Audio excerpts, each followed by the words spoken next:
This all happened around 15 years ago. And to this day, whenever I think about what happened, a cold shiver runs down my spine. Myself, my cousins, and my brother are very lucky. My parents own a timeshare in Laguna Beach, and it's a good 5 to 6 hour drive from where I and my family lives outside Las Vegas. My cousin and her boyfriend at the time were visiting from Philly, and they, along with my aunt and grandma, were accompanying my family to California. Now my parents, aunt, and grandma are in one car, and they had gotten a bit of a head start, as my dad's anal about leaving right on time. However, us kids were about an hour behind them, due to my brother being a slowpoke.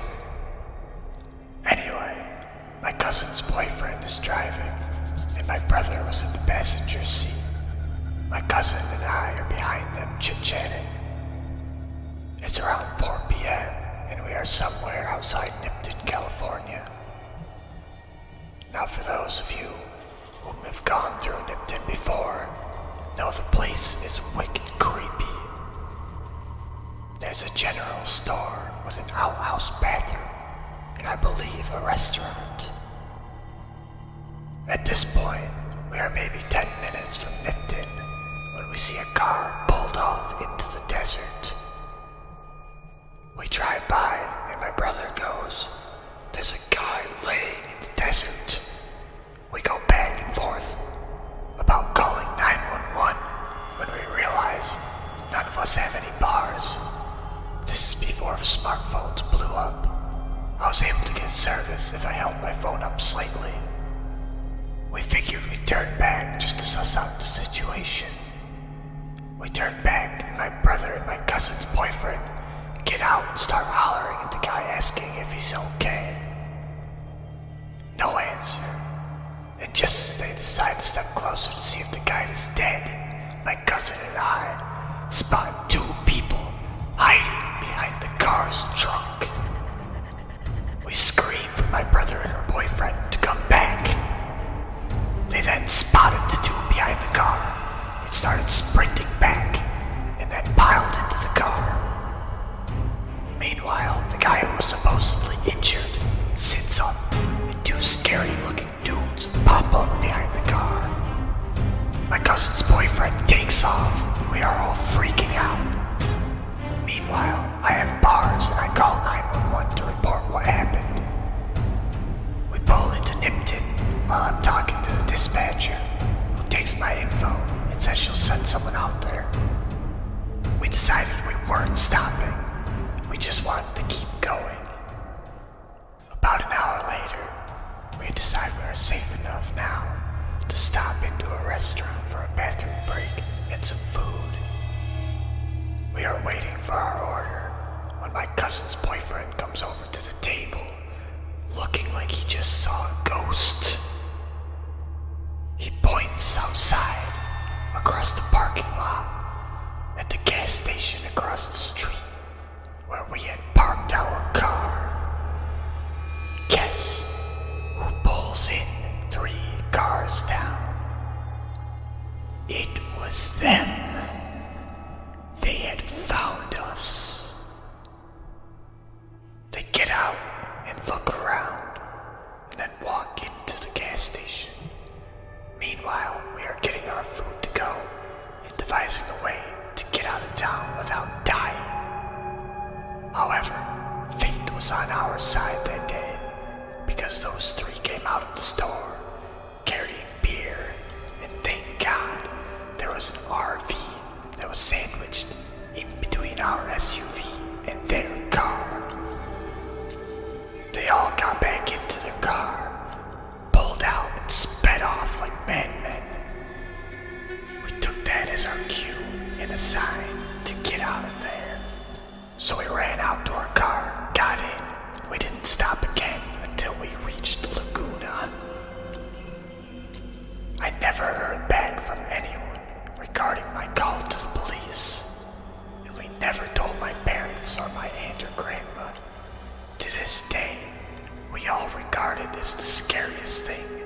that has ever happened to any of us. And I refuse to ever take that route again.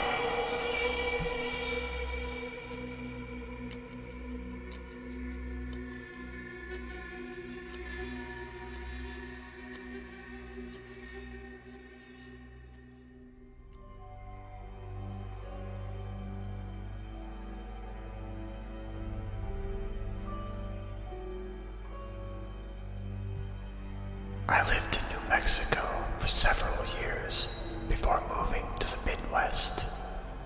My friend Amy and I would spend many days exploring the remote corners of New Mexico, discovering abandoned ghost towns and enjoying the quiet, desolate beauty of the desert.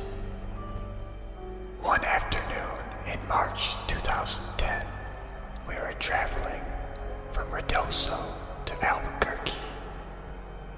Always up for exploring, we took a back road rather than traveling the more direct highway. One leg of our journey had us on New Mexico 55. It's a remote, two-lane highway. We loved those types of roads up until that day. This part of New Mexico is flat and desolate desert. You can see for miles, and there is virtually nothing except dirt and rock between towns. And towns can be miles apart. So we were on New Mexico 55 going north. After a few minutes, we saw a white pickup truck ahead of us going in the same direction. Suddenly, he stopped his truck sideways in the middle of the highway, blocking both lanes.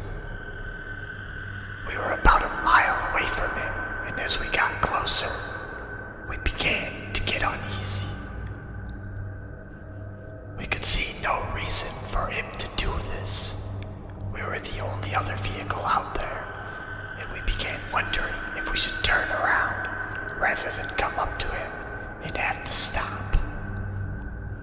We were about a half a mile away from him when he pulled over to the opposite side of the highway, but his truck was still pointed the direction we were going. We tried to relax a little.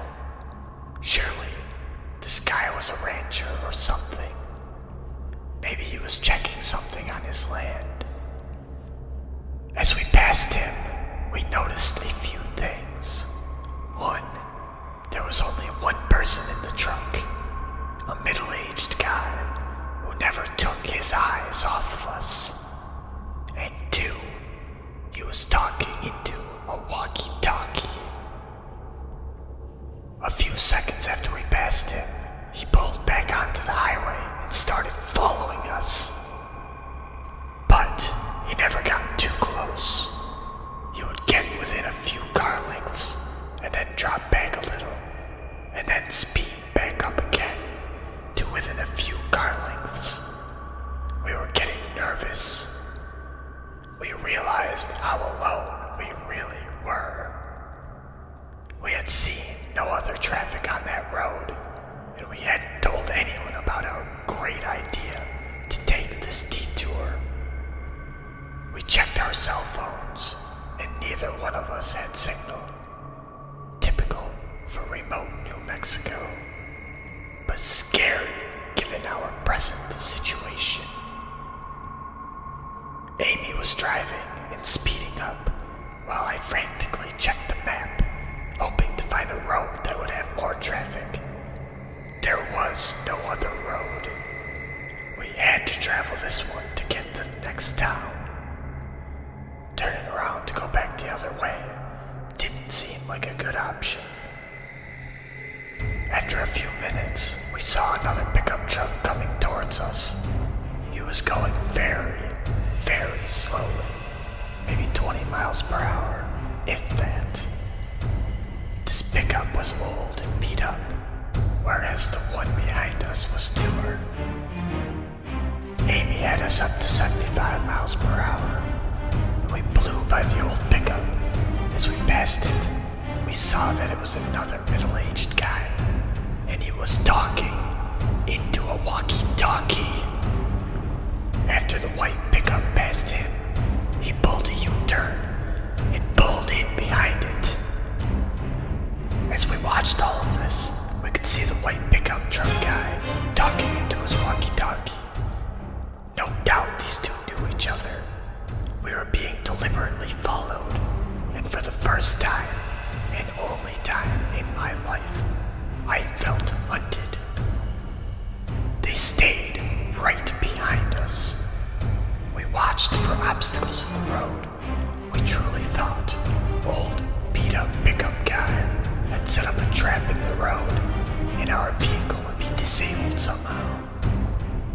We talked about driving into the fields, but this was obviously their territory, and we were afraid of what would happen if we went off-road and got cornered. So we stayed on the highway. By now, white pickup truck guy was right on top of us. We could see him talking into the walkie-talkie, and he stayed right on our bumper. An old, beat-up pickup truck guy was right on top of him. The three of us sped down the highway. The white pickup inched closer. His maneuvering and edging closer made it apparent that he was trying to bump us. I watched helplessly as he got to within inches of our back bumper.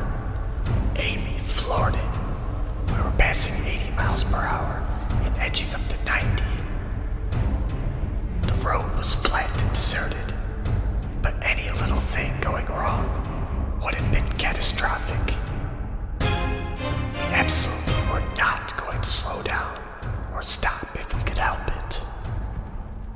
The white pickup pulled into the opposite lane and started to gain speed. The only thing we could think of was that he wanted to get past us and get in front of us.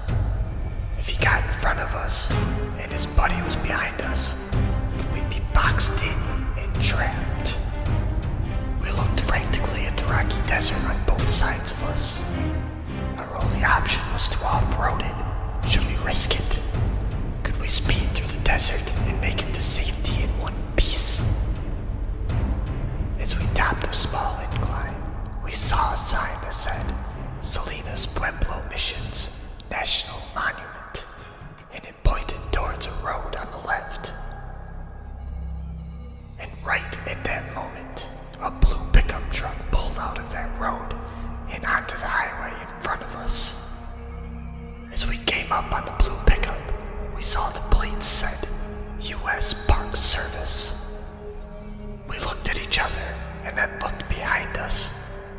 Both pickup trucks did U-turns and went the other way. We followed the blue pickup to Mountain Air and then made our way to Albuquerque. I don't know exactly what those guys' intentions were, but they weren't good. There's something seriously wrong out there. I notified the state police, and they said they would keep an eye on things. All I can do now is warn you to never drive down New Mexico Route 55 alone.